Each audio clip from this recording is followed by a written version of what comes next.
الحمد لله نحمده ونستعينه ونستغفره ونعوذ بالله من شرور أنفسنا ومن سيئات أعمالنا من يهده الله فلا مضل له ومن يضلله فلا هادي له وأشهد أن لا إله إلا الله وحده لا شريك له وأشهد أن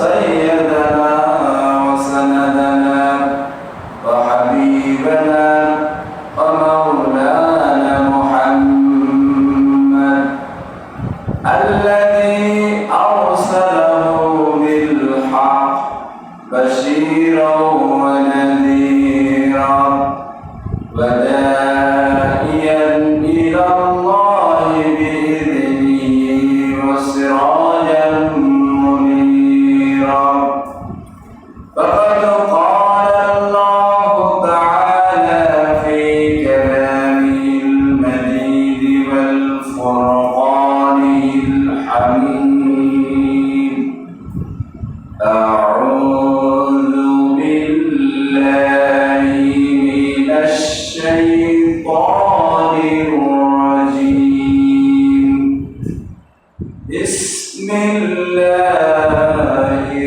الرحمن الرحيم لقد صدق الله رسوله الرؤيا بالحق لتدخلن المسجد الحرام إن شاء الله آمنين محلقين رؤوسكم ومقصرين لا تخافون فعلم ما لم تعلمون فجعل من دون ذلك فتحا قريبا هو الذي أرسل رسوله بالهدى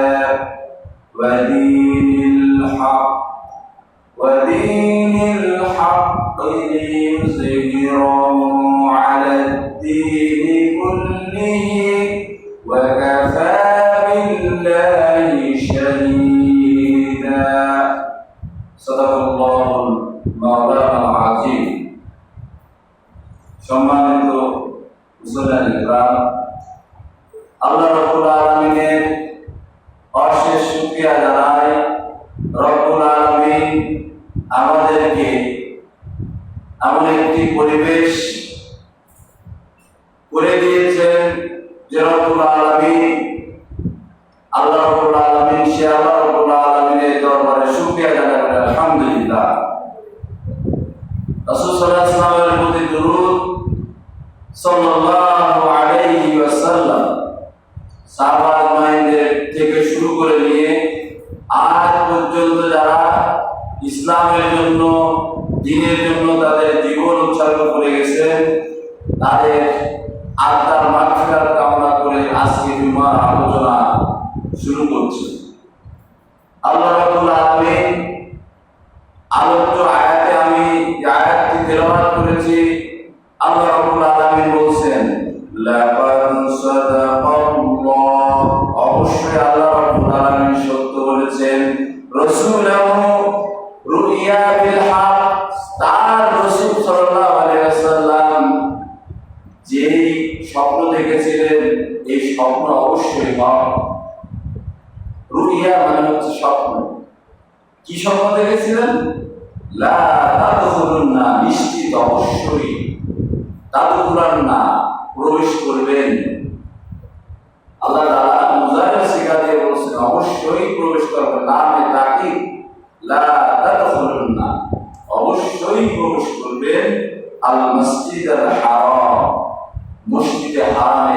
প্রবেশ করবেন ইনশাআল্লাহ।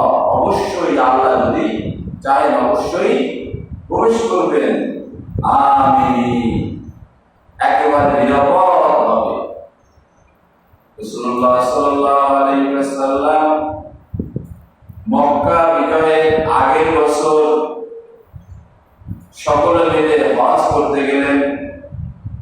রাসূল সাল্লাল্লাহু আলাইহি ওয়াসাল্লাম যখন রওনা দিয়েছেন, কাফেররা রাসূল সাল্লাল্লাহু আলাইহি ওয়াসাল্লামকে বাধা দেওয়ার জন্য, যুদ্ধ করার জন্য সৈন্যবাহিনী প্রেরণ করেছিলেন। রাসূলুল্লাহ সাল্লাল্লাহু আলাইহি ওয়াসাল্লাম গুপ্তচরের মাধ্যমে এই সংবাদটা পেয়ে গিরিপথ দিয়ে, বন্ধুর পথ দিয়ে, পিচ্ছিল পথ দিয়ে মক্কায় এসে পৌঁছালেন। মক্কায় যখন পৌঁছালেন, কাফেরেরা কোন সময় 50 জন, কোন সময় 100 জন, কোন সময় 70 জন আলাদা আলাদা ভাবে আক্রমণ করে। মানে জ্ঞানজাম জ্ঞান বাধা উপচে পড়ে রাসূল সাল্লাল্লাহু আলাইহি ওয়াসাল্লামের বাহিনীর সাথে জ্ঞানজাম বাঁধানোর চেষ্টা করেছে। সাহাবা আজমাইন এই সমস্ত কাফেরদের ধৃত করে রাসূল সাল্লাল্লাহু আলাইহি ওয়াসাল্লামের কাছে এনেছেন। রাসূলুল্লাহ সাল্লাল্লাহু আলাইহি ওয়াসাল্লাম তাদেরকে ছেড়ে দিয়েছেন, যাও। এভাবে যখন দেখলেন আর সম্ভব নয়, তখন তার পক্ষ থেকে একজন প্রতিনিধি হযরত উসমান রাদিয়াল্লাহু তাআলা আনহুকে কাফেরদের কাছে পাঠালেন যে তুমি যাও, মূলত কাফেররা কি চায় তাদেরকে বলো, আমরা এখানে এসেছি যুদ্ধ করার জন্য নয়, হজ করার জন্য। হযরত উসমান রাদিয়াল্লাহু তাআলা আনহু কাফেরদের কাছে যে যখন এই কথা বললেন, কাফেররা হযরত উসমান রাদিয়াল্লাহু তাআলা আনহুকে আটকে ফেললেন। সাহাবাদের কাছে খবর আসলো উসমান রাদিয়াল্লাহু তাআলা আনহুকে কাফেররা হত্যা করে ফেলেছে। সাথে সাথে রাসূল সাল্লাল্লাহু আলাইহি ওয়াসাল্লাম একটি গাছ ছিল হুদায়বিয়ার মাঠে, এই গাছের নিচে এসে দাঁড়িয়ে বলছেন, ইয়া সাহাবাশ শাজারা তাআল হাওনা, হে গাছের নিচে সাহাবায়ে তোমরা একত্রিত হও, তাআল আসো এখানে, হাওনা। একের পর এক সবাই আসতে লাগলো, আর রাসূল সাল্লাল্লাহু আলাইহি ওয়াসাল্লামের হাতের পরে হাত রেখে বায়াত হতে লাগলো। রাসূলুল্লাহ সাল্লাল্লাহু আলাইহি ওয়াসাল্লাম তার ডান হাত দিয়ে বললেন, হাযা আদুন উসমান ইবনে আফফান রাদিয়াল্লাহু তাআলা আনহু। এই হাত হযরত উসমান ইবনে আফফান রাদিয়াল্লাহু তাআলা আনহু হাত হিসেবে গণ্য হলো। এই হাতটা স্বয়ং উসমান রাদিয়াল্লাহু তাআলা আনহু এই বায়াতের রং থেকে কেন বাদ যাবে? আল্লাহ রাব্বুল আলামিন বলেন, ইয়াদুল্লাহ ফাওকা আইদিহিম। হে আমার রাসূল, আমি কেন বাদ যাব? আমি আল্লাহ রাব্বুল আলামিন তোমাদের হাতের পরেও আমার হাত রাখলাম। সাহাবা আজমাইন শপথ করলেন, যতদিন পর্যন্ত না ওসমান হত্যার বদলা নিতে পারবো, ততদিন পর্যন্ত আমরা ঘরে ফিরে যাব না। হয় শহীদ হব অথবা গাজী হব। এই খবর যখন মক্কার কাফেরদের কাছে পৌঁছালো, তারা ভয়ে বিহ্বল হয়ে গেল। মক্কার কাফেররা হযরত উসমান ইবনে আফফান রাদিয়াল্লাহু তাআলা আনহুকে ছেড়ে দিলেন।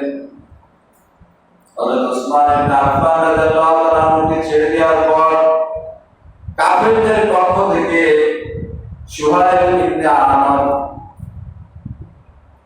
তাকে পাঠানো হলো, যাও মুহাম্মদ সাল্লাল্লাহু আলাইহি ওয়াসাল্লামের সাথে একটি সন্ধি চুক্তি করে এসো, যে চুক্তির নাম হুদায়বিয়ার সন্ধি। আমরা সবাই জানি হুদায়বিয়ার সন্ধি, মুহাম্মদ সাল্লাল্লাহু আলাইহি ওয়াসাল্লামের সাথে চুক্তি করে এসো। চুক্তির প্রথম কথা হচ্ছে, যেখানে লেখা আছে মুহাম্মাদুর রাসূলুল্লাহ, মুহাম্মদ সাল্লাল্লাহু আলাইহি ওয়াসাল্লাম আল্লাহর রাসূল। কাফেররা বলল, আমরা যদি রাসূল হিসেবে মেনে নিতাম সুতরাং রাসূল শব্দ কেটে দাও। হযরত আলী রাদিয়াল্লাহু তাআলা আনহু ছিলেন, লিখতেছিলেন, রাসূলুল্লাহ সাল্লাল্লাহু আলাইহি ওয়াসাল্লাম বললেন, আলী তুমি রাসূল শব্দটা কেটে দাও। আলী রাদিয়াল্লাহু তাআলা আনহু বললেন, ইয়া রাসূলুল্লাহ, আমার পিতা আমার মাতা আপনার উপরে কুরবান হোক, আমি এটা করতে পারবো না। রাসূল সাল্লাল্লাহু আলাইহি ওয়াসাল্লাম বললেন, আমাকে দেখিয়ে দাও। যেহেতু তিনি নিরক্ষর নবী ছিলেন, লিখতে পারতেন না, মুহাম্মদ সাল্লাল্লাহু আলাইহি ওয়াসাল্লাম নিরক্ষর নবী ছিলেন, লিখতে পারতেন না, যার কারণে বললেন দেখিয়ে দাও। জায়গাটা দেখিয়ে দেওয়া হলো। রাসূল সাল্লাল্লাহু আলাইহি ওয়াসাল্লাম নিজ হাতে কালি দিয়ে কেটে দিলেন। এরপরে বলা হলো, যদি কোনো ব্যক্তি মদিনা থেকে কাফের হয়ে মক্কায় এসে প্রবেশ করে, তাহলে কাফেররা ওই কাফেরকে ফেরত দিবে না। পক্ষান্তরে মক্কা থেকে যদি কোনো মানুষ মুসলিম হয়ে মদিনায় প্রবেশ করে, তাকে ফেরত দিতে হবে। এবছর তোমরা হজ করতে পারবে না, আগামী বছর হজ করতে আসতে পারবে, কিন্তু শুধুমাত্র একটা তরবারির সাথে আনতে পারবে, এর বেশি কোনো কিছু আনতে পারবে না। সাহাবা আজমাইন রাগে গুসায় ফেটে পড়তেছে, বলে, ইয়া রাসূলুল্লাহ, আমরা তো পরাজিত হয়ে গেলাম। আল্লাহ রাব্বুল আলামিন বলেন, না, ইন্না ফাতাহনা লাকা ফাতাহান মুবিনা, মহাবিজয়ের সুসংবাদ তোমরা শোনো। এটা যে তোমাদের পরাজয় না, আগামী বছর তোমরা যখন আসবে, তোমরা বীরের বেশে আসবে, বিজয় তোমাদেরই, ধৈর্য ধারণ করো। রাসূল সাল্লাল্লাহু আলাইহি ওয়াসাল্লাম মদিনাতে চলে গেলেন। ইতিমধ্যে আবু জাহল রাদিয়াল্লাহু তাআলা আনহু ওনার হাতে শিকল পরানো, পায়ে শিকল পরানো, মুসলিম হওয়ার কারণে তাকে বেঁধে রেখেছিল। গরুর মতো মানুষকে বেঁধে রাখা হয়েছিল, পিটানো হয়েছিল।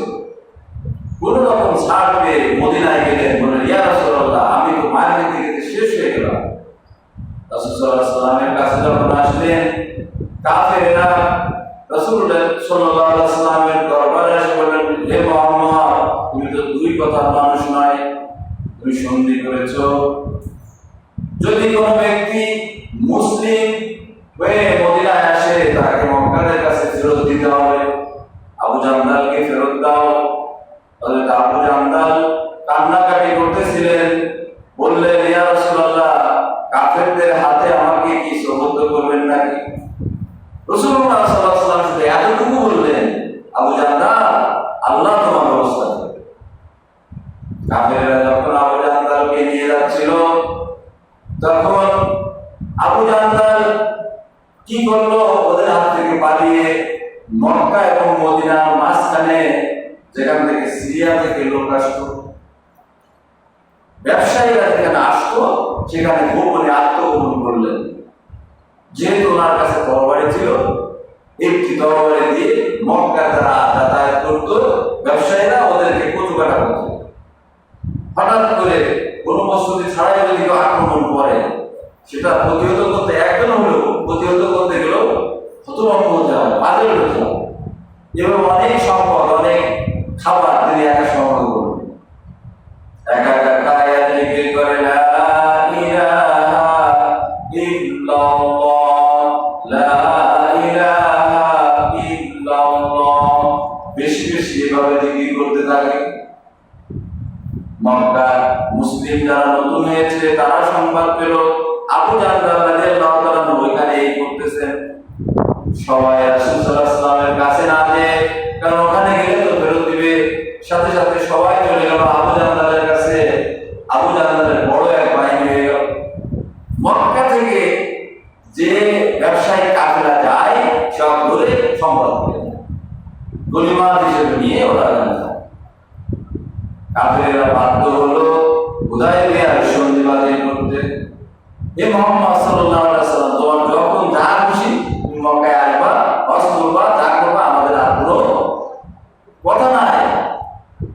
অথচ কিছুদিন আগে আল্লাহ রাব্বুল আলামিন সে কথা বলেছেন। কিছুদিন আগে প্রায় 7 বছর মক্কাতে মুহাম্মদ সাল্লাল্লাহু আলাইহি ওয়াসাল্লাম বা তার কোনো সাহাবীকে আগে প্রবেশ করতে দেয় নাই, তাদের উপর অত্যাচার করেছে।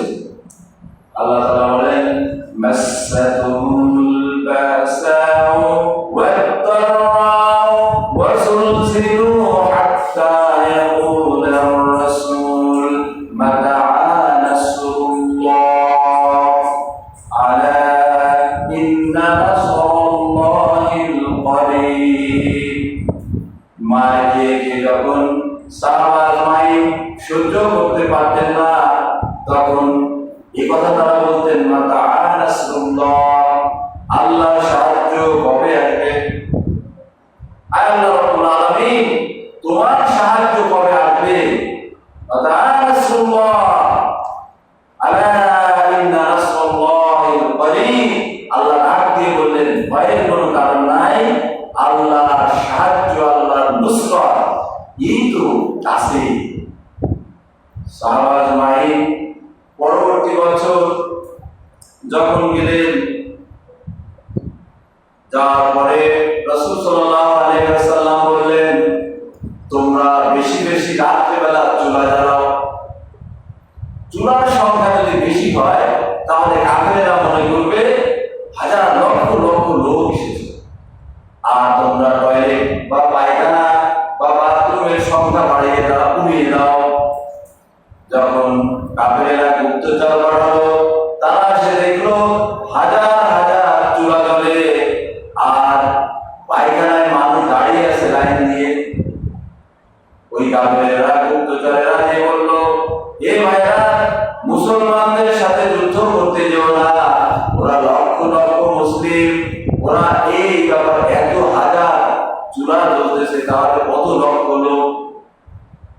আবু সুফিয়ান রাদিয়াল্লাহু তাআলা আনহু গোপনে যে ইসলাম কবুল করলেন, বললেন ইয়া রাসূলুল্লাহ আমি কি নিরাপদ থাকব? বলে যাও তুমি নিরাপদ। আবু সুফিয়ান রাদিয়াল্লাহু তাআলা আনহু যদিও ইসলামের অনেক ক্ষতি করেছেন, কিন্তু আসলে খায়রিহি ওয়া শাররিহি মিনাল্লাহ তাআলা, কে জান্নাতি কে জাহান্নামী এটা তো আল্লাহই জানেন। এত কিছু পরেও কিন্তু তিনি সাহাবীর মর্যাদা লাভ করেছেন এবং তিনি জান্নাতি। কারণ আল্লাহ রাব্বুল আলামিন বলেন মুহাম্মাদুর রাসূলুল্লাহ ওয়াল্লাযীনা আমানু মাআহু আশিদ্দাউ আলাল কুফফার রুহামাউ বাইনাহুম তারাহুম রুক্কা'an সুজ্জাদান ইয়াবতাগুনা মিন ফাদলিল্লাহ। মুহাম্মদ সাল্লাল্লাহু আলাইহি ওয়াসাল্লাম তার সাহাবীরা পরস্পরের প্রতি কোমল আর কাফেরদের প্রতি বজ্রকঠোর। রাদিয়াল্লাহু আনহুম ওয়া রাদু আনহু, আল্লাহ তাদের প্রতি সন্তুষ্ট এবং তারাও আল্লাহর প্রতি সন্তুষ্ট। সাহাবায়ে মাইনের প্রতি আল্লাহ সন্তুষ্ট মানে তারা সকলেই জানে। তো আবু সুফিয়ান রাদিয়াল্লাহু তাআলা এত কিছু করার পরেও সাহাবীর মর্যাদা লাভ করেছেন। যাই হোক, আলোচনার মূল বিষয় ওটা নয়। রাসূলুল্লাহ সাল্লাল্লাহু আলাইহি ওয়াসাল্লাম বিনা বাধায় মক্কা নগরীতে প্রবেশ করলেন আর ঘোষণা দিলেন আজ শুধু আবু সুফিয়ানকে ক্ষমা করা হয় নাই, আবু সুফিয়ানের ঘরে যারা আশ্রয় নেবে তারাও নিরাপদ, কাবা শরীফের ভিতরে যারা আশ্রয় নেবে তারাও নিরাপদ, যারা ঘর থেকে বের হবে না তারাও নিরাপদ।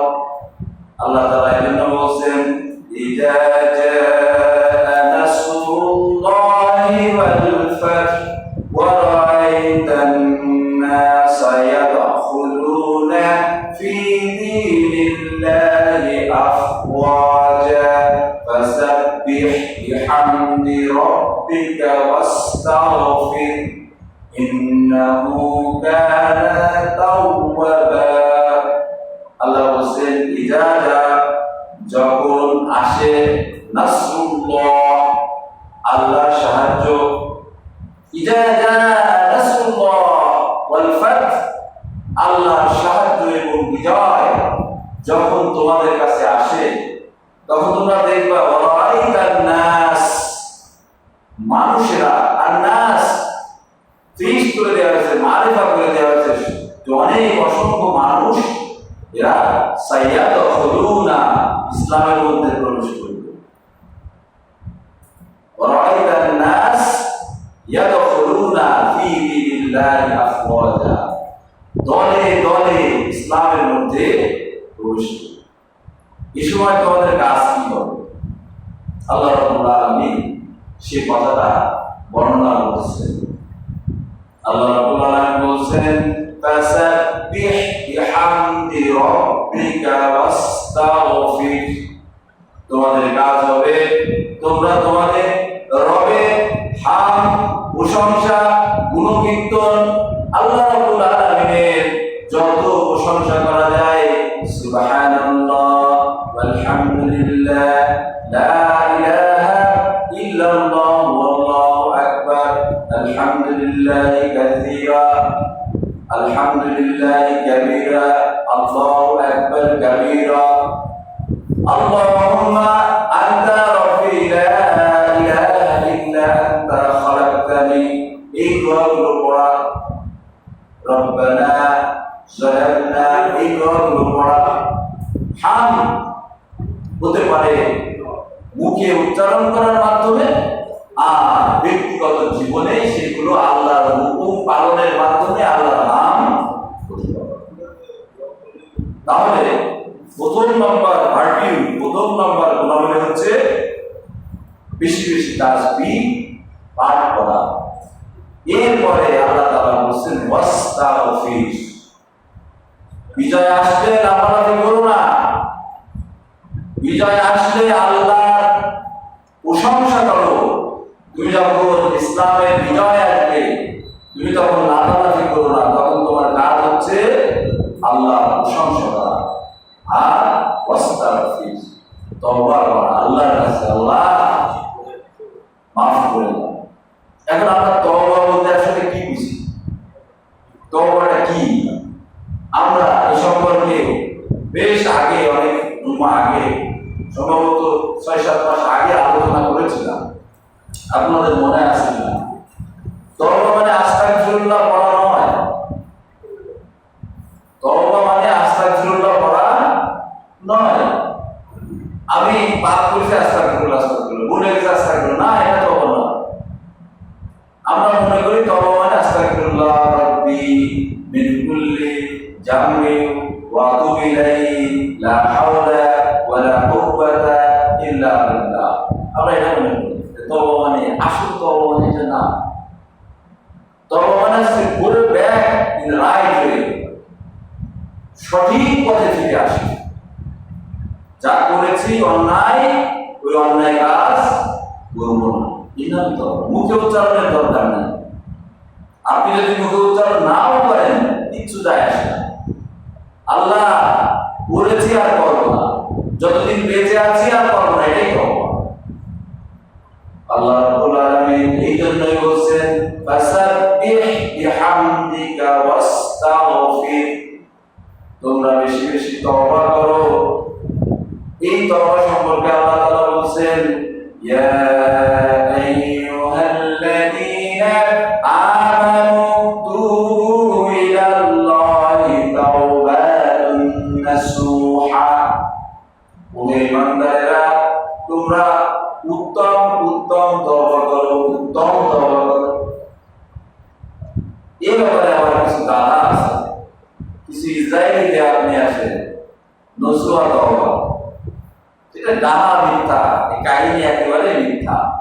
কাহিনীটা এরকম যে একজন পুরুষ মহিলা সেজে রাজার দরবারে পলিটিক্যাল কাজ করত, একদিন রাজার স্বর্ণের হার হারিয়ে গেছে, একেবারে ডাহা মিথ্যা কথা। তখন ওই চলে গেছে, এখন রাজা চেক করতেছে, রাজা চেক করতেছে ও তো পুরুষ না মহিলা, এবার টের পেয়ে যাবে, আল্লাহ আর কোনোদিন এরকম পাপ করবো না। এই হয়ে গেল তওবাতুন নসুহা। এটা ডাহা মিথ্যা কথা। আসলে তওবাতুন নসুহা এটা না, নাসিহ নাসুহা মানে উত্তম, যার উপরে আর কিছু হয় না। আল্লাহ গুনাহ করেছি আর করবো না, ওদিকে ফেরত যায়। তওবা করেছিলেন সাহাবা আজমাইনরা, তারাও পাপ করেছিলেন, এর পরে তওবা করেছিলেন। তওবা কে করেছিলেন? মাআজ ইবনে মালিক আনসারী রাদিয়াল্লাহু তাআলা আনহু। সাহাবীর নাম হচ্ছে মাআজ ইবনে মালিক আনসারী রাদিয়াল্লাহু তাআলা আনহু। উনি রাসূল সাল্লাল্লাহু আলাইহি ওয়াসাল্লামকে এসে বললেন, ইয়া রাসূলুল্লাহ ইন্নী ক্বাদ জান্নাইতু, ইয়া হাবিবাল্লাহ ইন্নী ক্বাদ জান্নাইতু, ইয়া রাসূলুল্লাহ ইন্নী ক্বাদ জান্নাইতু। হে রাসূল, হে রাসূল, হে রাসূল, তিনবার বললেন হে রাসূল আমি জিনা করে ফেলেছি। ক্বাদ জান্নাইতু, আমি জিনা করে ফেলেছি, আমাকে শাস্তি দিন। সাহাবী হচ্ছেন মাআজ ইবনে মালিক আনসারী রাদিয়াল্লাহু তাআলা। তাদের উপলব্ধি কি ছিল, তাদের টেন্ডেন্সি কি ছিল যে কেউ না দেখুক, আল্লাহ তো দেখছে, ভাই আমি কি করলাম। তওবা কাকে বলে?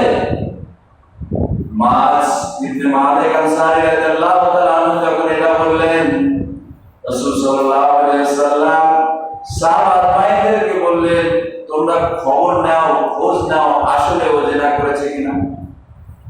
কারণ হলো কোন হক, কোন বিচার প্রতিষ্ঠিত করতে গেলে, রায় দিতে গেলে অবশ্যই তাকে দেখতে হবে আসলে কি দোষী না নির্দোষ। ইসলাম বিনা দোষে কাউকে শাস্তি দেয় না। এই যখন সাহাবাদ মায়ের খোঁজ নিলেন, জানতে পারলেন হ্যাঁ সে জিনা করেছে। সাহাবাদ মাই জানতে পারলেন হ্যাঁ সে জিনা করেছে। তখন এই মাটি পর্যন্ত গেড়ে তাকে রজম করা হলো, পাথর মেরে তাকে হত্যা করা হলো। তার যে রক্তের ফোঁটা, এই ফোঁটা এসে একজন সাহাবীর গায়ে লাগলো, বললো যে হায় হায়, এই যে গুনাহগারের রক্ত কেন আমার শরীরে লাগলো। রাসূল সাল্লাল্লাহু আলাইহি ওয়াসাল্লাম বিষময় হয়ে গেলেন আর বললেন, হে আমার সাহাবী, তুমি কি জানো যে ও যে তওবা করেছে, এই তওবা যদি এক পাল্লায় রাখা হয় আর সমস্ত লোকের আমল যদি এক পাল্লায় রাখা হয় কি অবস্থা হবে? তুমি কাকে কি বলছো? এরকম বলছেন রাসূল সাল্লাল্লাহু আলাইহি ওয়াসাল্লাম। অর্থাৎ ভর্ৎসনা করছেন ওই সাহাবী। পাপ করার পরে যদি কেউ অনুতপ্ত, অনুশোচনা করে, আল্লাহ রাব্বুল আলামিন এটাই তার তওবা হিসেবে কবুল করেন, মুখে পড়া লাগে না। এজন্যই আল্লাহ তাআলা বলেন, বিজয় আসলে উৎফুল্ল হয়ে না। তোমরা একটা বিজয় পেয়েছো, উৎফুল্ল হয়ে না, ফাসাব্বিহ, আমার তাসবিহ পাঠ করো। দ্বিতীয় স্বাধীন যুদ্ধে বহু সংখ্যক ছাত্র ভাইয়েরা আল্লাহর কাছে কেঁদে কেঁদে তাদের বিনম্র রজনী কেটে দিয়ে দিয়েছে। আল্লাহ এত শুকরিয়া জানিয়েছে, সারা রাত তারা সিজদায় করেছিল, নামাজে রত ছিল। আল্লাহ এক জালিম শাহী থেকে আমরা মুক্তি পেয়েছি, তোমার শুকরিয়া, তোমার হামদ, তোমার প্রশংসা। এভাবেই তুমি প্রশংসা করো, বিজয় পেয়ে উৎফুল্ল হও না। সে কথাই আল্লাহ স্মরণ করে দিয়েছেন যে তোমাদের কাজ হবে, যখন যে কোনো বিজয় তোমরা অর্জন করবে, কাজ হবে দুইটা, ফাসাব্বিহ, আল্লাহ তাসবিহ, সুবহানাল্লাহ ওয়ালহামদুলিল্লাহ, লা ইলাহা ইল্লাল্লাহ, লা ইলাহা ইল্লাল্লাহু ওয়াহদাহু লা শারীকা লাহু, লাহুল মুলক ওয়া লাহুল হামদ ওয়া হুয়া আলা কুল্লি শাইইন কাদির। সুবহানাল্লাহি ওয়ালহামদুলিল্লাহি ওয়া লা ইলাহা ইল্লাল্লাহ ওয়াল্লাহু আকবার, লা হাওলা ওয়া লা কুওয়াতা ইল্লা বিল্লাহিল আলিয়্যিল আযীম। যত দোয়া রাসূল সাল্লাল্লাহু আলাইহি ওয়াসাল্লাম শিখিয়েছেন, এগুলো বেশি পাঠ করবা, তাহলে আল্লাহ সন্তুষ্ট হবেন, এই বিজয়ের স্থায়িত্ব। আর আমরা হয়ে গেছি আল্লাহর এই কথাগুলোকে অমান্য করে আমরা আমাদের মতো করে যদি চলি, তাহলে আল্লাহ এই বিজয় ছিনিয়ে নিতে এক সেকেন্ডও সময় হবে। আমাদের খেয়াল রাখতে হবে, আমরা যারা সাধারণ মানুষ, যারা ভায়োলেন্স করে, তাদের সাথে শরীক না হবে। আলহামদুলিল্লাহ, এর মধ্যে আমাদের হিন্দু ভাইয়েরা রাসূল সাল্লাল্লাহু আলাইহি ওয়াসাল্লাম বলেছেন, মায়ের কোলে যেমন শিশু নিরাপদ, একজন মুসলিমের কাছে একজন হিন্দু, একজন সংখ্যালঘু সেরকম নিরাপদ। একজন মায়ের কোলে তার সন্তানটা যেমন নিরাপদ, এর যে নিরাপদ জায়গা তো আর নেই। আপনার আমার মায়ের কোল আমাদের জন্য যে নিরাপদ জায়গা, এর যে নিরাপদ জায়গা তো হতে পারে না। হিন্দু ভাইয়েরা, বৌদ্ধ ভাইয়েরা, খ্রিস্টান ভাইয়েরা আমাদের কাছে ওরকম নিরাপদ। প্রয়োজনে আলহামদুলিল্লাহ এখন কমিটি হয়ে গেছে, সারা বাংলাদেশে ইউটিউবে দেখা যাচ্ছে, বিভিন্ন জায়গায় দেখা যাচ্ছে হিন্দু ভাইদের মন্দিরগুলো পাহারা দিচ্ছে মুসলমানেরা। আলহামদুলিল্লাহ, সুবহানাল্লাহ। কখনোই সংখ্যালঘুদের পরে অত্যাচার করা যাবে না। আর আল্লাহর কাছে সাহায্য দিতে হবে। সেই সাহায্যটা কি? তওবার মাধ্যমে। এখন তওবা কবুলের আবার শর্ত আছে। আমি তওবা করলাম, এই তওবার জন্য 5টা শর্ত আছে। এক, নিজেকে পাপী হিসেবে ঘোষণা দেয়া।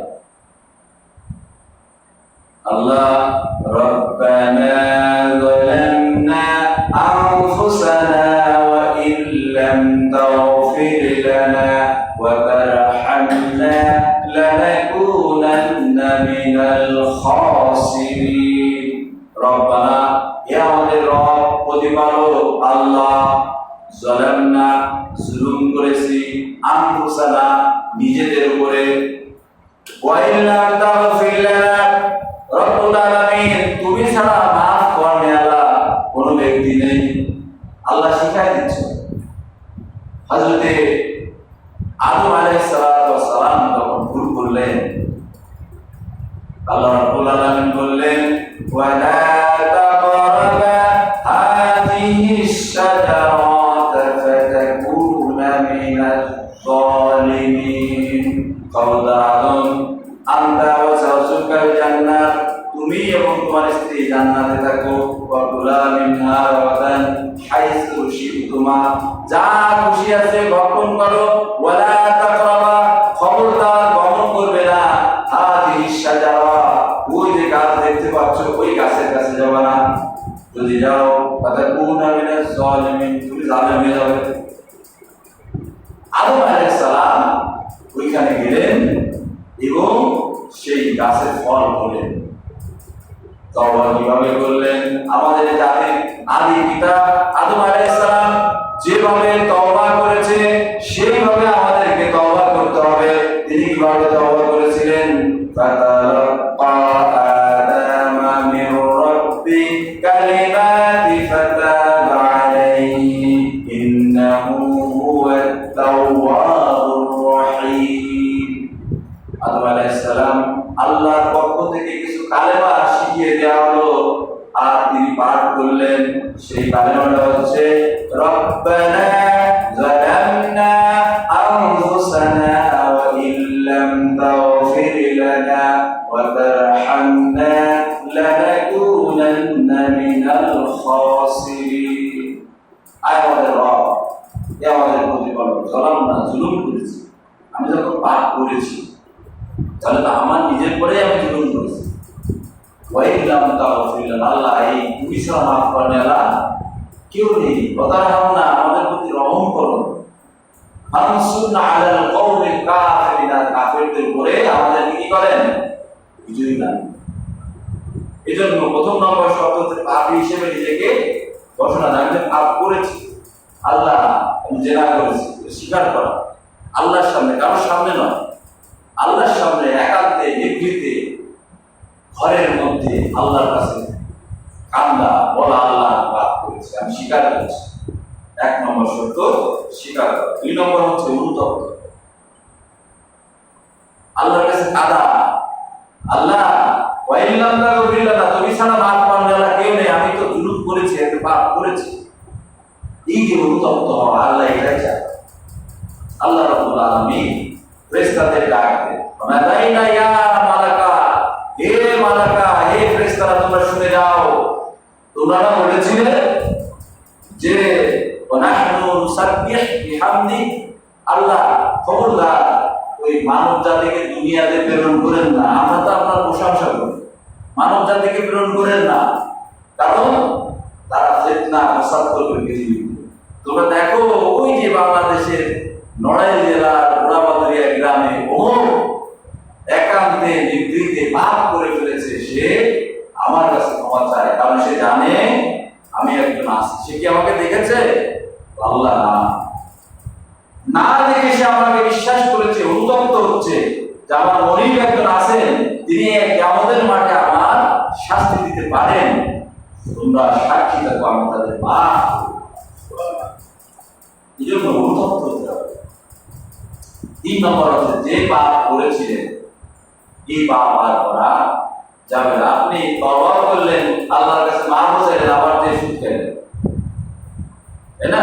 আবার যে জেনা করলেন, যত পাপ আছে সেটা করলেন। এই জন্য এইগুলো বাদ দিতে হবে। এবার 4 নম্বর যে গুণাবলীটা হচ্ছে সেটা হচ্ছে ঘৃণা করতে, ওই কাজটা যেটা একটা বাজে কাজ, ওটা করবো না, মন থেকে ঘৃণা আনতে হবে। 5 নম্বর হচ্ছে ওয়াদা দিতে হবে আল্লাহর কাছে, আল্লাহ এই গুনাহ আমি আর, যদি এই 5টা শর্ত আপনি পূরণ করতে পারেন, তাহলে আল্লাহ রাব্বুল আলামিনের ভাষ্যমতে ইয়া আইয়ুহাল্লাযীনা আমানু তুবু ইলাল্লাহি তাওবাতুন নাসুহা, ঈমানদারেরা তোমরা তাওবাতুন নাসুহা, উত্তম তওবা করো, এটাই হবে উত্তম তওবা।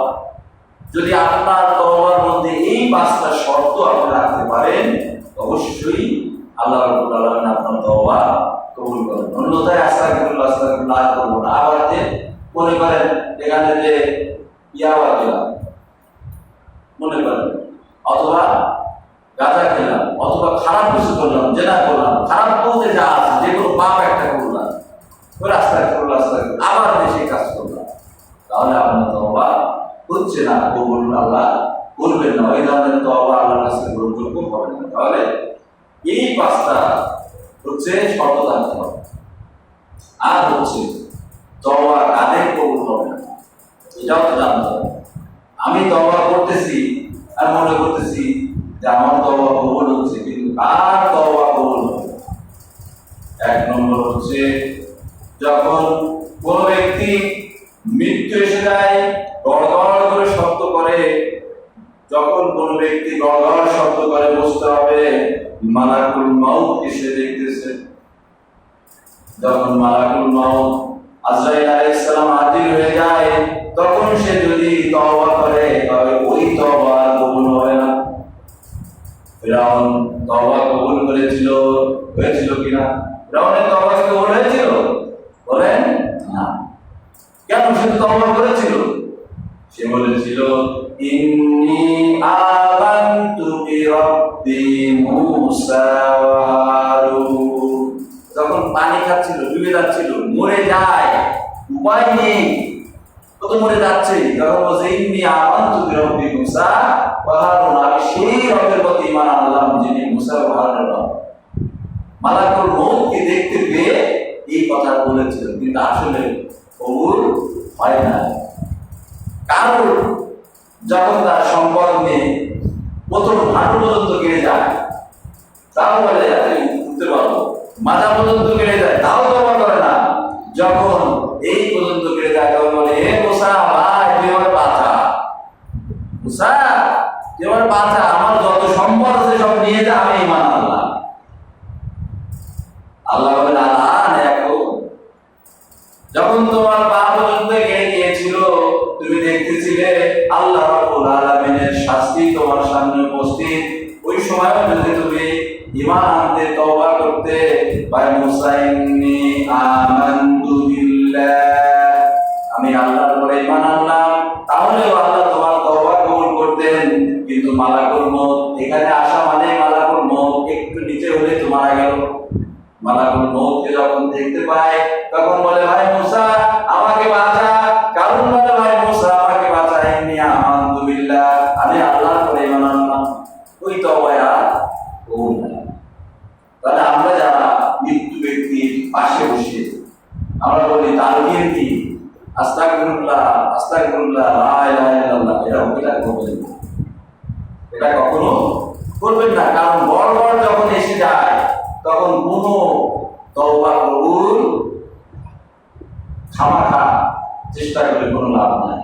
তওবা করতে হবে সুস্থ শরীরে। এই 5টি শর্ত থাকতে হবে। করেছি কর্ম, অনুতপ্ত হতে হবে পাপী হিসেবে। এরপরে নিজেকে ঘোষণা করতে হবে যে আমি পাপী, যে পাপ করেছি ওই পাপ আর করবো না। আর আল্লাহর কাছে ওয়াদা করতে হবে, আল্লাহ আর জীবনে এই পাপ আল্লাহর সাথে ওয়াদা। তাহলে এই সুস্থ অবস্থায় যদি এই কাজগুলো করেন আপনার তওবা কবুল হবে, আপনি মুমিন হিসেবে গণ্য হবেন। এটা আমাদেরকে খেয়াল রাখতে হবে যে তওবা কবুল হয় না। আর একটা সময় তওবা কবুল হয় না, সেটা হচ্ছে সূর্য কোন দিক দিয়ে ওঠে? পূর্ব দিক দিয়ে। যেদিন পশ্চিম গগনে সূর্য উদিত হবে সেদিন থেকে আর তওবা কবুল হবে। আপনি হাজার চেঁচামেচি করে মরে গেলেও আর তওবা কবুল। এই জন্য আমাদেরকে শয়তান চ্যালেঞ্জ করেছিল, আল্লাহ যে আমি তোমার সব বান্দাদেরকে পাপী করবো, কিন্তু আল্লাহ তাআলা বলছিলেন যতবার পাপ করুক আমি আল্লাহ মাফ করে দিব, কিন্তু ফিরে আসতে হবে, তওবা করতে হবে যে আল্লাহ করবো না। আর মুমিনের বৈশিষ্ট্য কি? আল্লাহ রাব্বুল আলামিন সে কথা বলছেন, التائبون العابدون الحامدون السائحون الراكعون الساجدون الآمرون بالمعروف ونهون عن المنكر والحافظون لحدود الله وبشر المؤمنين।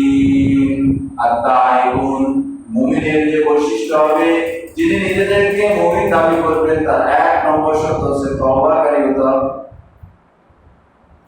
মুমিন হতে চান, আপনার প্রথম বৈশিষ্ট্য হতে হবে আপনি আত-তাইবুন। আল্লাহ রাব্বুল আলামিন বলেন মুমিন তওবাকারী হবে। কারণ মুমিনেরও ভুল হবে, পাপ হবে। যখনই পাপ হয়ে যাবে সাথে সাথে সে তওবা করবে আর ওই পথে ফিরে। আত-তাইবুন মুমিন হচ্ছে তওবাকারী। আল-আবিদুন ইবাদতকারী। আল্লাহ রাব্বুল আলামিন যে ইবাদতগুলো যে নিয়মে করতে বলেছেন রাসূলের দেখানো পদ্ধতি অনুযায়ী সেই ইবাদতগুলো করবে। আল-হামিদুন প্রশংসাকারী। জীবনের সব ক্ষেত্রে আল্লাহ রাব্বুল আলামিনের প্রশংসা করবে। আমরা বড়ই স্বার্থপর। আল্লাহ রাব্বুল আলামিন আমাদেরকে খাওয়ান, আমাদেরকে পড়ান, আমাদের রিজিক দেন, সব কিছুই করেন, কিন্তু যখন রিজিক আমরা খাই তখন আলহামদুলিল্লাহ বলি না। লোকমাটা যখন ডালে দিই তখন বিসমিল্লাহ বলি না। যখন রিজিকটা খাওয়া হয়ে যায় তখন আলহামদুলিল্লাহ বলি না। সন্তান সন্ততি আপনার জন্য রিজিক। আপনি শুধু যে খান এটা রিজিক নয়, এই যে রিজিক পেয়ে আপনি আল্লাহর শুকরিয়া আদায় করলেন না। আল-হামিদুন তারা হচ্ছে প্রশংসাকারী।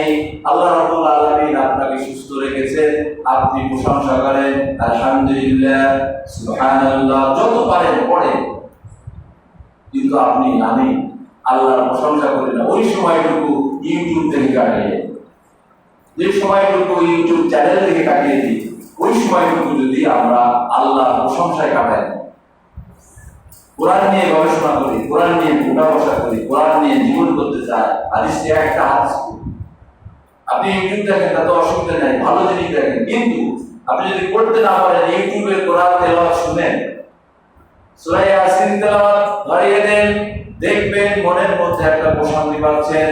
সূরা ফাতিহা ধরিয়ে দেন, মনের মধ্যে একটা প্রশান্তি পাচ্ছেন। ছোট ছোট সূরাগুলো শুনেন, যতবার তেলাওয়াত শুনবেন আপনারা দেখবেন মুখস্থ হয়ে গেছে। সূরা ফাতিহা শুনেন, সূরা ইখলাস শুনেন, সূরা নাস শুনেন, সূরা ফালাক শুনেন, বারবার তেলাওয়াত শুনেন, দেখবেন আপনার মুখস্থ হয়ে গেছে। এজন্যই আমাদেরকে আল-আবিদুন আল-হামিদুন হামদকারী প্রশংসাকারী হতে হবে। সাইহুন এরপরে রোজা পালন করতে হবে, রোজা পালনকারী হতে হবে। রোজা নিয়ে অনেক আলোচনা হয়েছে, শুধু বলবো ফরজ শুধু রোজা নয়, নফল রোজা রাখার চেষ্টা করতে হবে। আল্লাহর সান্নিধ্যে যেতে গেলে ফরজ ইবাদতের পাশাপাশি নফল ইবাদতের বিকল্প নাই। যদি আমরা বেশি বেশি নফল ইবাদত করতে পারি, বিশেষ করে নফল রোজা, নফল নামাজ, তাহলে আল্লাহর কাছে আমরা বেশি পৌঁছাইতে পারব। এরপরে যারা রূপকারী, এমন এমন ব্যক্তি আছেন, আল্লাহর বান্দা আছেন, ছাত্রদের মধ্য থেকেও আছেন, মুরব্বীদের মধ্য থেকেও আছেন, যারা রাতে ঘুমায় কম আর রুকুকারী হয় বেশি, সেজদাকারী হয় বেশি, 2 থেকে 3 ঘন্টা ঘুমায় সর্বোচ্চ, আর সারা রাত জেগে হয় কোরআন নিয়ে গবেষণা করে অথবা আল্লাহর সান্নিধ্যে দাঁড়িয়ে যায়। আল্লাহর সান্নিধ্যে দাঁড়িয়ে যায়। রাতে যখন আপনি সালাত আদায় করবেন, দেখবেন আপনার মধ্যে কোনো অহংকার, রিয়া আসবে না। এখানে দাঁড়ায় একটু বেশি সময় নামাজ পড়লে, বেশি বড় সূরা দিয়ে পড়লে, কত ভালো মানুষ, অন্তরে রিয়া আসতে পারে যে মানুষ আমাকে বলুন কত সময় ধরে নামাজ পড়ে। কিন্তু যখন আপনি রাতের গভীর অন্ধকারে, অন্য কেউ নাই, একমাত্র আপনি জানেন আর আল্লাহ জানে, লাইটটা বন্ধ করে যখন আল্লাহর সামনে দাঁড়ালেন, কেউ দেখতেছে না, আপনার মধ্যে আর আল্লাহর মধ্যে কোনো পার্থক্য থাকতেছে না, অন্তরে কোনো রিয়া আসতেছে না, আল্লাহর মহব্বত আপনার অন্তরে ঢুকতেছে। এই কাজগুলো করতে হবে। এই জন্য আল্লাহ তাআলা বলছেন রাকিউনা সারিকুন, দুঃখ করতে হবে সেটা মাফ নাই। ফরজগুলো তো করবেনই, নফলগুলো করতে চেষ্টা করবেন। এরপরে তওবাকারীদের অষ্টম যে গুণাবলী, সেটা হচ্ছে হাফিজুনা লিহুদুদিল্লাহ। এর আগে বলছে আমিরুনা বিল মারুফ, সৎ কাজের আদেশ, ওয়া নাহাউনা আনিল মুনকার, অসৎ কাজের নিষেধ করছে। শুধু নিজে সৎ কাজ করলে হবে না, এই এলাকায় কোনো মদখোর থাকতে পারবে, এই এলাকায় কোনো জেনাখোর থাকতে পারবে, এই এলাকায় কোনো সুদের লোক থাকতে পারবে না। রাসূলুল্লাহ সাল্লাল্লাহু আলাইহি ওয়াসাল্লাম বলেন, মান রাআ মিনকুম মুনকারান, তোমাদের মধ্যে যখন কোনো খারাপ কাজ দেখবে, তাহলে গায়রু বিয়াদি, 2 হাত দ্বারা বলা যাবে। আমরা যদি সবাই একত্রিত হই, আমার এই পাড়ায় কোনো খারাপ কাজ হবে না, যদি হয় আমরা এটা ধরে প্রশাসনের হাতে দিব, পারবো না আমরা? ইনশাআল্লাহ আমরা যদি কোনো খারাপ কাজ হতে দিব না, আমরা নিজেরাও খারাপ হবো না, আর একজনকেও খারাপ কাজ করতে দেব না। কারণ ওটা জুলুম হচ্ছে, সেই জুলুমটা আমরা প্রতিহত করব। সুদ কিন্তু একটা জুলুম, এটা খেয়াল রাখতে হবে। আমিরুনা বিল মারুফ ওয়া নাহাউনা আনিল মুনকার। হ্যাঁ, মানুষ কিন্তু সুদের কাছে যায়, এমনি এমনি যায় না। যখন তার কোনো উপায় থাকে না, একটা ঝামেলায় পড়ছে, তার পাশে কেউ আসে না, বাধ্য হয়ে কোনো জায়গায় যখন টাকা না পায়, ওই এক্স মিয়া, ক মিয়া বা খ মিয়া 100 টাকায় 5 টাকা সুদ নেয়, তার কাছ থেকে বাধ্য হয়ে টাকা নিতে। আমরা যদি আমাদের এলাকায় একটা গ্রুপ করি যে জাকাত যা হবে, এই জাকাতের অর্থ কালেকশন করে যদি প্রত্যেক বছর দেওয়া হয়, কোন সুদী ব্যক্তি আমাদের এলাকায় খুঁজে পাওয়া যাবে না। যদি কোনো ব্যক্তি সুদ গ্রহণ করে বা দেয়, তাহলে এর জন্য আমরা সবাই দায়ী। আপনি মনে রাখবেন, ও সুদ নিয়ে যে গুনাহ করতেছে, সুদ দিয়ে যে গুনাহ করতেছে, আপনি না দিয়ে সেম গুনাহ করতেছে। আবার বলবেন কিভাবে কথাটা বললেন? সুদ দিয়ে যে গুনাহটা করতেছে, কারণ ওটা তো সে পারতেছে না বলেই সে হাত বাড়িয়েছে। আপনি বিত্তশালী, আপনি অর্থশালী, আপনি কেন তাকে টাকা দিচ্ছেন না? যদি টাকা দিতেন অথবা তাকে দান করতেন, তাহলে সে অন্য কোথাও অথবা কর্জে হাসানা দিতেন, যে দিক আর না দিক লিল্লাহ তাআলা দিয়ে দিতেন, আপনার অর্থ আছে দিয়ে দিতেন, যা আপনাকে স্বাবলম্বী হন, তাহলে সে আর সুদের দিকে যেত না। এর অংশ আপনিও পাবেন, আমিও পাবো, সবাই পাবো। আর তারা মজলুম হিসেবে করতে বাধ্য হচ্ছে, এর জন্য আল্লাহ হয়তো তাকে গোনা দিবেন না। সে তো মজলুম, সে কি করবে? নাকি মারা যাবে? সামান্য 5,000 টাকা বা 10,000 টাকার জন্য একটা ব্যক্তি আরেকজনকে হাত পড়াচ্ছে, মেয়ের বিয়ে, ছেলের বিয়ে, বিভিন্ন অনুষ্ঠানে তার কৃষক মানুষ কোনো টাকা পয়সা নেই, কি করবে? একটু নিভৃতে চিন্তা করে দেখুন, আমরা যারা ধনী আছি, আল্লাহ তাআলা আমাদেরকে অর্থ দিয়েছেন, আমার পাশে যারা গরিব আছে তাদের অবস্থা কি চিন্তা করে দেখুন। সে যে পাপ করে, এই পাপের একটা অংশ অবশ্যই আমার আমলনামায় আসবে, সাবধান থাকতে হবে। এজন্য আমিরুনা বিল মারুফ ওয়া নাহাউনা আনিল মুনকার, এটা খেয়াল রাখতে হবে। এরপরে লাস্ট কথা হচ্ছে ওয়াল হাফিজুনা লিহুদুদিল্লাহ, যা আল্লাহ রাব্বুল আলামিন যে সীমা দিয়েছেন, হুকুম দিয়েছেন, সেই সীমা তারা অতিক্রম করবে না। এটা করো, এটা করে না, এটা করো, এটা করে না, এর বাইরে সে যাবে। এরপরে তওবা, এটা বলে শেষ করে দিব। তওবা কার কবুল হবে না আল্লাহ রাব্বুল আলামিন তাও বলে দিয়েছেন। লাস্ট কোন ব্যক্তি কবুল করবে না?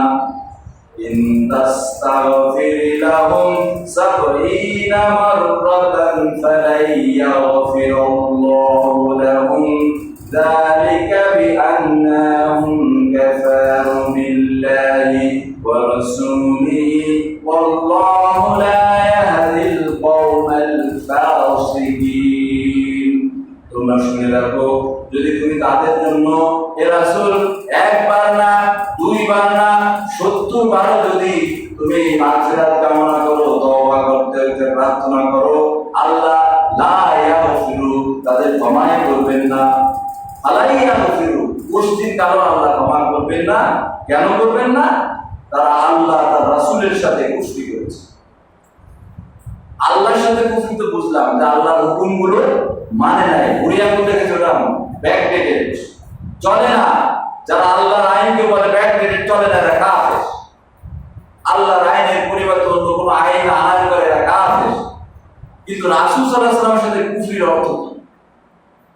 রাসূল সাল্লাল্লাহু আলাইহি ওয়াসাল্লাম যে বিধানটা এনেছেন, যে পদ্ধতিতে চলতে বলেছেন, যেভাবে সালাত আদায় করেছেন, যদি রাসূলের কোন সুন্নাহকে ইগনোর করা হয়, ওই সুন্নাহ বাদ দিয়ে নিজের মত মতো কোনো আইন নিজে রচনা করে পালন করা হয়, তাহলে রাসূলের সাথে কুফরি করা হয়। এই ব্যক্তি যদি ৭০ বারও তওবা করে, আল্লাহ মাফ করবেন, ফালাই ইয়াগফির। এই আয়াতটি নাযিল হয়েছিল আব্দুল্লাহ ইবনে উবাই বিন সুলুল সম্পর্কে। আব্দুল্লাহ ইবনে উবাই রাসূল সাল্লাল্লাহু আলাইহি ওয়াসাল্লামের সাথে নামাজ পড়তো, রোজা রাখতো, হজ করতো, যাকাত দিত, মুসলিম ছিল। অথচ আল্লাহ তাআলা বলেন, ইজা জাআকাল মুনাফিকুনা ক্বালু নাশহাদু ইন্নাকা লা রাসূলুল্লাহ। এ রাসূল, এই আব্দুল্লাহ বিন উবাই যখন আপনার কাছে আসে, সে বলে নাশহাদু, সাক্ষ্য দিছি আল্লাহর কিরে, ইন্নাকা লা রাসূলুল্লাহ, আপনি আল্লাহর রাসূল। আল্লাহু ইয়ালামু, আল্লাহ ভালো করে জানেন, ইন্নাকা লা রাসূলুহু, আপনি আল্লাহর রাসূল। ওয়াল্লাহু ইয়াশহাদু, আল্লাহ সাক্ষ্য দিচ্ছেন, ইন্নাল মুনাফিকুনা লাকাযিবুন, এই মুনাফিকের বাচ্চারা আব্দুল্লাহ বিন উবাই বিন সুলুল, এরা সব কাফির, মিথ্যাবাদী, লাকাযিবু। সুতরাং এই মুনাফিক যারা নামাজও পড়বে, রোজাও রাখবে, হজও করবে, যাকাতও দিবে, কিন্তু আল্লাহ রাসূলের যে বিধান, এই বিধানকে বুড়ি আঙুল দেখায় সবার সামনে। আমার এক চাচা বলতেন, মুখে মধু অন্তরে বিষ। এটা হচ্ছে মুনাফিকের লক্ষণ, মুখে মধু, এর চেয়ে উত্তম উদাহরণ আর হতে পারে না। মুখে মধু অন্তরে বিষ, এর নাম মুনাফিক।